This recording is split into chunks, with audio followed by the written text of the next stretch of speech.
Okay, and this is my review of the incredible Godzilla film called um, Gojira Ebirâ Mosura Nankai no daiketto, or Ebirâ, Horror of the Deep, or Godzilla versus the Seamonster. This movie has some very interesting features, which I will note in the review, and also when I tell you why this is important. Um, so let's get to it.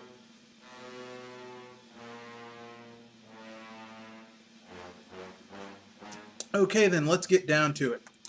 This film opens up with um, a woman who it's apparent that she's consulting a psychic or religious figure who's gone into a trance and tells her that her son is not missing. And her husband comes in and says, look, our son is dead. We need to get over this. And her brother comes in and says, our son is dead. We need to get over. Your son is dead. We need to get over this. Her husband says, I know how you feel, but our son, I don't think he's dead either. But we can't give up. And so their other son, he believes that his brother is alive. They've consulted the psychics multiple times. Their son is alive. Well, these the young man. It cuts to the young man who is the other son, who isn't missing, and he's basically in a police office slash. Or it's not a police office. It's an office. It looks kind of like a police office, but it isn't. And he's sitting outside, and this reporter is there, and he's like, he's saying, well, the young man won't give up. He believes his brother is alive. We learn that, his brother was a sailor, and the ship he was on sunk, and the wreckage washed up on the shore of an island, or maybe Japan itself, which is also an island, and everyone thinks he's dead, but there were no remains found, and the psychics have said, well, he's still alive, and he feels that his brother's still alive. So he's sitting outside hearing them talk about, the editor of this reporter, the editor of the newspaper is telling this reporter, you believe this guy had a story, so you talk to him. Well, he sees an advertisement, the young man who believes his brother is not dead, sees an advertisement for if you win this competition, you can win a boat, and you win a boat if you win this endurance dance competition. So he takes the thing, he goes, and he enters. He doesn't win, but he gets pretty far, and he stows away on the boat that also has another stowaway. Or no, it's a three-way tie, so all three men get the boat. And there's a stowaway on the boat who is a bank robber who robbed a bank with a fake toy rifle and shades. He's pretty ballsy. And basically, they find out that he's on the boat too. And he talks the guy who can sail the boat is the same guy whose brother is missing. So basically, they're sailing around. The boat eventually winds up getting into a storm and gets wrecked by a gigantic monster claw. This monster claw belongs to Ebirâ, the sea monster. It's a gigantic crayfish slash lobster.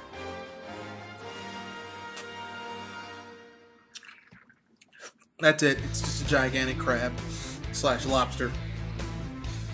But Ebirâ basically smashes the island, or smashes this boat, and they wind up getting shipwrecked on this island, and the money is lost to the robber. He's just pissed at this point. Fuck, I went through all this trouble and I still didn't get my money.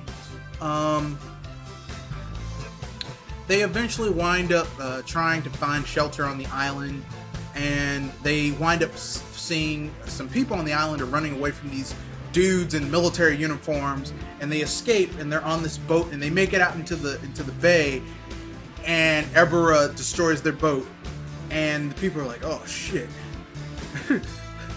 That monster is guarding this island.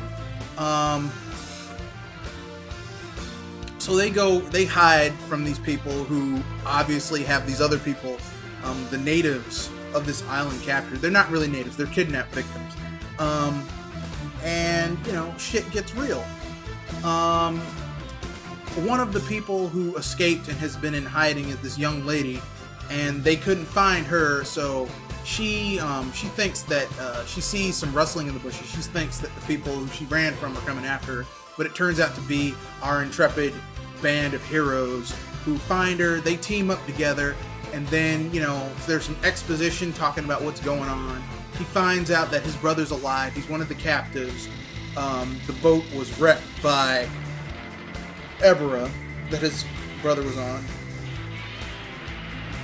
and that some bad shit's going down. Let's see, what else?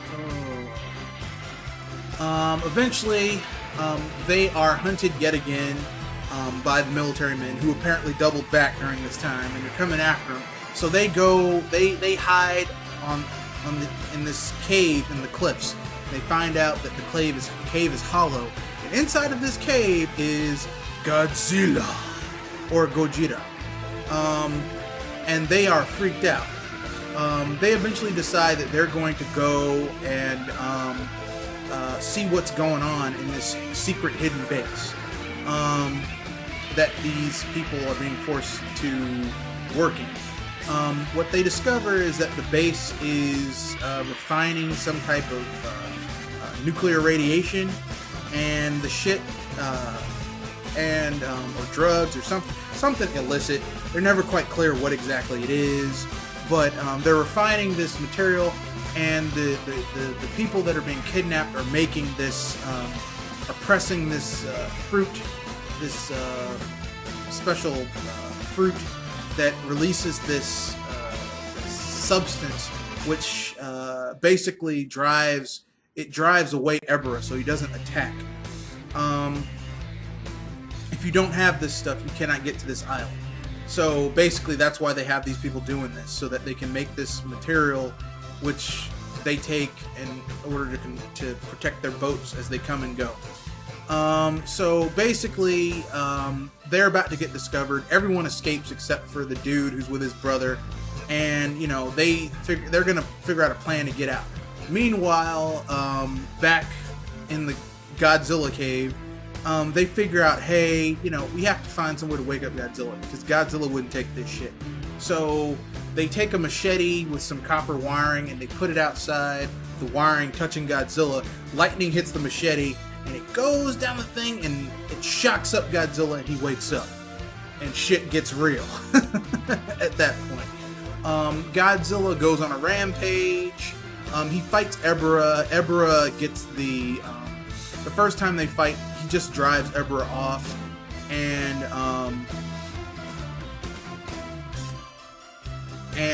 Godzilla goes back someplace on the island and gets a nap in. He's attacked by giant birds and airplanes. He beats both of those. Then we cut back to the people. We discover that the people who were kidnapped, a lot of them, aside from a few sailors, are from Infant Island. Infant Island is the home of Mosura, or Mothra. And so basically, the people combine their prayers to call on Mothra. Mothra comes, they rescue the people, and they escape. A lot of them do. The few people who remain behind are going to have to go by boat, but they can't because there's no one to make the material, so they're afraid of Seamonster. Godzilla pops up. He destroys a lot of the buildings where these secret weapons are being made. The self-destruct is activated. The island's gonna just explode in 2 hours. Godzilla fights Ebirâ again. This time he gets extra pissed because Ebirâ goes underwater and Godzilla goes after him, and Ebirâ drags him under, which isn't that much of an imposition for Godzilla because he can breathe underwater. And he proceeds to rip off Ebirâ's claw, plus burn him alive underwater. Kind of like a lobster boil. And, kicks his ass. and Godzilla claims the island, and then he's like, wait a second, fuck this. Jumps into the water at the last second. The island explodes, and Godzilla swims into the sunset, and that is the end of the film. Whew. We'll get into interesting facts and why this is important after the cut.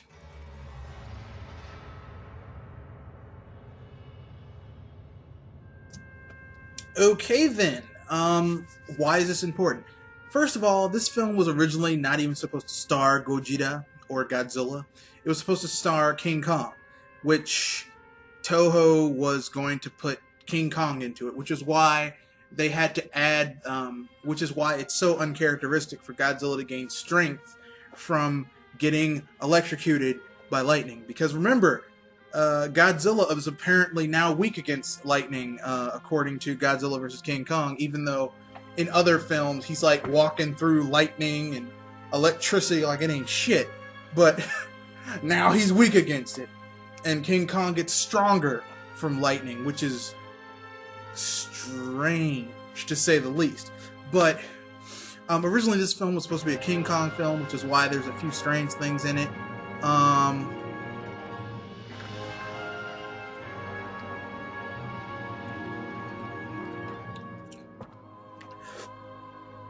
I'm glad they switched out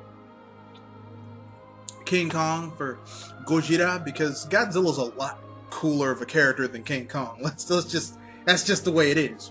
That being said, this film does have some other interesting things. We learned that Mothra basically is the guardian of this island, and you know, she can be called and do all types of stuff. Mothra is generally beneficent, as we've seen. She has a sense of responsibility to the people that she guards. We learned that Godzilla can breathe underwater. Distinctly, we learned he can breathe underwater. And that water has no effect on his abilities. As a matter of fact, he's just as home on land as he is underwater, which is kind of cool. Overall, this film is a nice little diversion.